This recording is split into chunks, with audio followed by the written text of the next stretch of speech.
I suppose pretty well anywhere you look in society today, people need some form of help, and we're probably more aware of it than we ever were. But are we doing it right? I'm joined this morning by Fleur Sexton. She works with young people most of the time, and we're going to talk about the problems that they face in terms of stress and mental health. Once upon a time, if a teenager said they were stressed, they'd be getting a clip round the ear and told to get on with it, wouldn't they? Yeah, I think it's definitely something now that people are more aware of, that people need to take seriously, and it's something that we need to address and deal with. So I think it's great that young people feel they've got to get on with things and not dwell on little problems, but there's a big difference between ignoring signs of mental health issues or depression that can so easily be fixed if caught early enough. Because particularly at that sort of age, formative years, 13, 14, 15 onwards, very small, simple things can become big for them, can't they? Definitely. Yeah, I was reading this thing that all about teenage brain, that new research that they've done that says that the idea of the perspective that adults can put on things, teenagers don't have that, it's still developing. So little things can actually seem big. I mean, I don't understand the science of it, but it makes a lot of sense, you know, that teenagers, they worry a lot about things. You've got all these new responsibilities and all these new things coming into their world and exams that they've got to deal with. And I think this idea about helping them to actually become life ready, not just employment ready, is really important. Because that's one of the great criticisms, isn't it? That the biggest single failing many people think in the senior school curriculum is that we prepare them academically, but no more. Yeah, I think it's becoming a lot more. I think people are a lot more aware of it at the minute, and I think the government, because they've just put 1.4 billion, it's amazing, a huge amount of money into addressing teenage mental health. And I think this is really, really good, because, you know, there is this issue about, yes, they're work ready, yes, they've got their exams, that's fantastic, but it's the emotional IQ that is so important, that, you know, teachers are under a massive pressure to get them through their exams, but that causes a lot of stress in itself, and I think it's just getting that balance, isn't it? So where do you, from your standpoint, Fleur, where do you look at them and think, no, this isn't just a bit of teenage angst, that there is a problem here? I think it's the sort of signs that when we're working with young people, the sort of signs that we would see would be if they're very withdrawn, if there's a change in the way they are.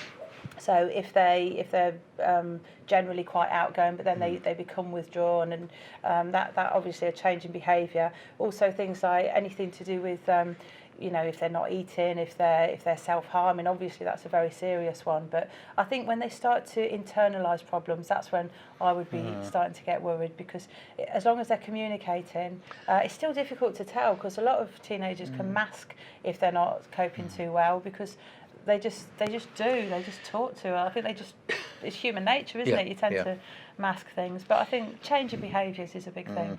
Because I mean, your background is an educational trainer and provider and motivator and all the rest of it.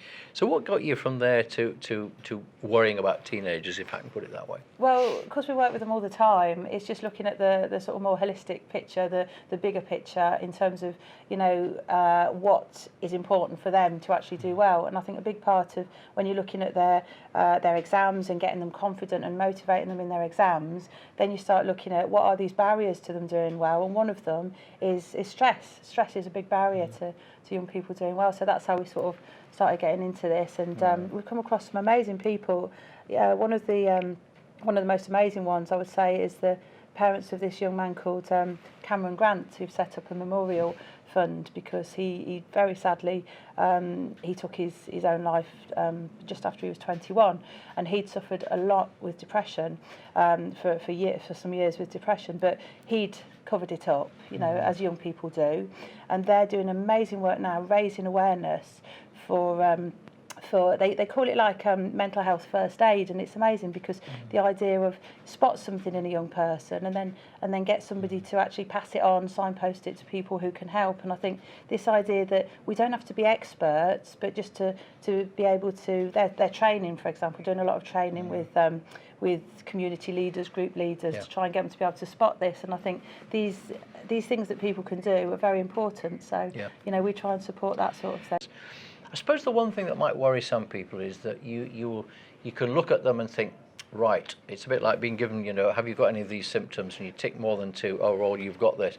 Is there a danger, I suppose another way of putting it might be to overplay it and suggest that there is a problem when there isn't? I think so. Yeah, that's a good point, because it's difficult. It's just like if somebody's got something like measles or something. It's very hard to know if you're not an expert. So I think it's just about being vigilant. Just to keep communication going. I think that's the thing. And are they reluctant to talk about it as well? I think teenagers, yes, definitely. I think they become quite private. I think as they're getting more independent, which is good. It's just part of growing up. But I do think just keeping communication going any way we can, and just keep trying different things. I think one of the things that I would say from we work with thousands of teenagers, and I think the crucial thing for me is that there's no one way, and I think we're always, as parents and teachers, we're always just learning ourselves and trying to do our best, because there's so many different types of responses from young people, and it's just always about just trying to keep communication going, I'd say. So once you got into this area, it sounds as though it's kind of really taken over. Yeah, I think the work in the schools with young people, and we work with people in schools, young people in schools who are working towards their exams, and really under the stress of exams, really in that Yes. process, but also young people who have left, who maybe don't know what they want to do with their lives, and that in another way, a completely different situation, but that's stressful as well. I think life does come with a certain amount of natural stress, and it's just about teaching them ways of dealing with that, and trying to find coping mechanisms, I suppose. How much does social media play a part in all of this, do you think? Oh well, I think it's got two sides to it, actually, because on the one hand it can be really good that people can be less isolated, and I think people can, if they don't feel necessarily they want to talk to a real person about something, I think they can look up a lot of different people who have had different situations, etc. That's a good thing, but I think a bad thing is I think it can cause quite a lot of stress in itself. I think it can make life a lot faster, and I think it brings its own issues. I think social media, in that it gets them into trouble sometimes, and that can cause its own stress. So it's one of them. Most things, isn't it? It's got a flip side. So the good thing has also got something not so good attached. When does stress become a mental health issue? Where is the line between the two?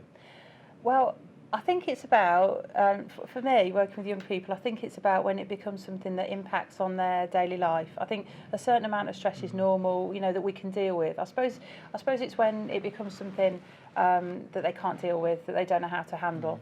That's when it would become an issue, I would have thought. I mean, I'm not an expert on the mental health side of it, but working with teenagers, I'd say if they don't have those skills to deal with it, that's when I'd be worried.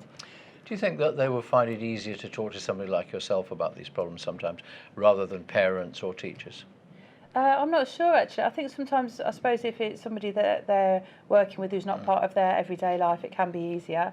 But I think it's about having...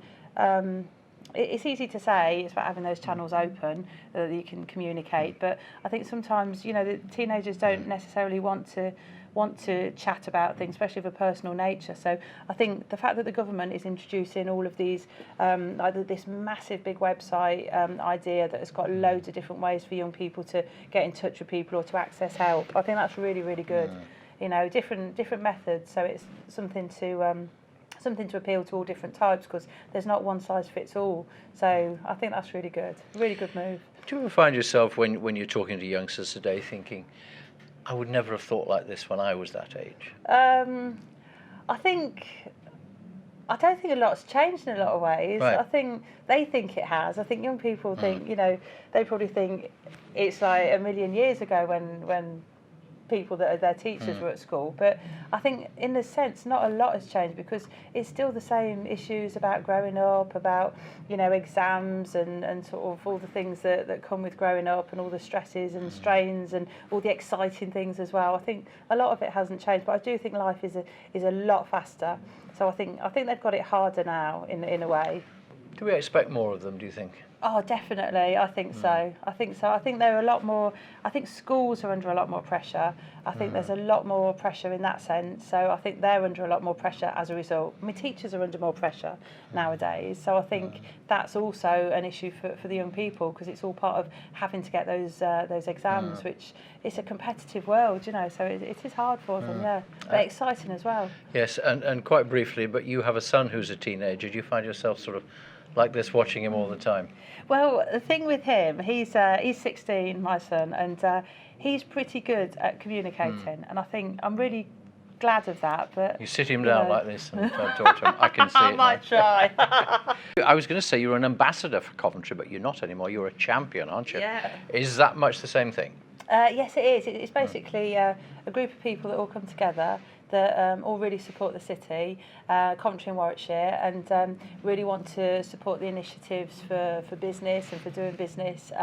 One of the things that we all believe is that it is the best place to do business in the UK, because it's very supportive. There's always initiatives going on.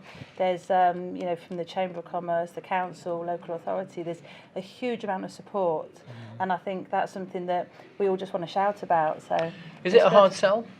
No, it's just, I think they meet monthly, and it's just about different people who are in the city, who love the city and Warwickshire, talking about what they do and initiatives that are going on. So it's just people who all love where they live and work, and yeah, sort of sharing the good news, really. So it's nice. And I presume at the moment they're all sharing the good news that the football team are top of the table, aren't they? Yeah, very good, yeah. On the way back, but will it be you maybe know, are they going to stay at the Ricoh Arena, or are they still going to build their own place as they keep I don't know, No? actually. I mean, there's so much exciting stuff going on, and I'm not too sure on that one, but it's good to be following it and see that they're doing well, so yeah. I mean, it is always a selling point, isn't it, when you were so close to a motorway as well? I mean, you've got the M6 going across the top end, and you've got the M45 and all sorts of things, because getting from A to B and all the rest of it, I mean, we're an impatient bunch of people these days, aren't we? So we have to be able to get. Yeah, definitely. It does matter, because we've got an office up in Sheffield as well, and so we're based in Coventry, but we've got an office in Sheffield. It's only an hour and a half up the motorway, but we can be in London in an hour as well, so it's absolutely spot on for us. So yeah, it's lovely. A good place. So tell me about your business then, how you grew this, because you've been going, 20 years, haven't you now? 20 years this year, yeah. It's been, well, we started off, I used to be a French teacher, and my husband, he used to do IT, he was a software engineer, and I was teaching, and it just seemed, I was working at Exwell Grange in Coventry, and I'd worked in a school in Paris where I was teaching children who English was their third language, so they got Arabic, they got French, you know, to a greater or lesser degree, and then they were learning English. So it was just about, we got really interested in the whole idea of barrier breaking, you know, using different approaches, starting to use computers, because that was all starting to come in at that point, but only on floppy disk. So we started making products that would make it easier and get children really interested in learning languages. So that's how it all started, but it was just it was a solution to a problem. And I think that's a really good way to start a business, just to do something you're passionate about and actually try and fix a problem, rather than start a business as something in its own right. And it just went from there, really. And I guess 10 days ago, you know, you must have wept at the way Paris was defiled. Oh, terrible, absolutely terrible. So tragically sad. Just awful. You know, it's such a beautiful city, and so many, it's just so wonderful they accept everybody, you know, every different belief and type of person is accepted. So it was a terrible thing, and, you know, really so sad for the people who've done everything to build that city up into what it is. So yeah, very, very sad. But when you came back, you set this business up. Now, I've struggled with getting this right. Is it Pet 11 or Pet XI? Pet XI. Pet XI, right. So, and why Pet XI? Because I've been struggling to try and work that out as well. Well, when we started, it was progressive educational tools, because it was all about creating tools for teachers to use. So in the early days, it was all about products before we got into the actual training side of things. But that was a bit of a mouthful to say, and everybody would just call us Pet. And then the XI that stands for explosive inspiration. So it's all about that moment of really understanding, really getting the momentum and really believing you can do it. And that's the point we get the young people to when they're on a course with us. So XI is very much about getting them to really believe they can do it and get the push to really make it happen. So is it schools and further education colleges that come to you? I mean, I know it's not just around Coventry, it's around the whole country, isn't it? Do they come to you and say, look, we not so much that they're disaffected, but we need to engage them more, to push them more?